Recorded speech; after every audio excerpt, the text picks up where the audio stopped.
দৃষ্টি জুড়ে দেশ এই স্লোগান নিয়ে বাংলা ভিশন ২১ বছরে পদার্পণ করেছে। এই ২১ বছরে পদার্পণ উপলক্ষে বাংলা ভিশনের সকল দর্শক, শিল্পী, কলাকুশলী, সাংবাদিক এবং কর্মকর্তাদের আমি জানাই আন্তরিক শুভেচ্ছা এবং উষ্ণ অভিনন্দন।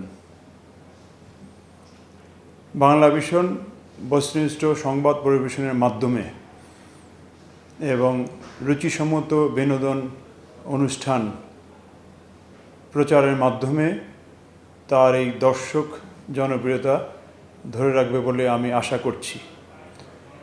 বাংলা ভিশনের এই বর্ষপূর্তিতে আমি তাদের উত্তরোত্তর সাফল্য কামনা করছি।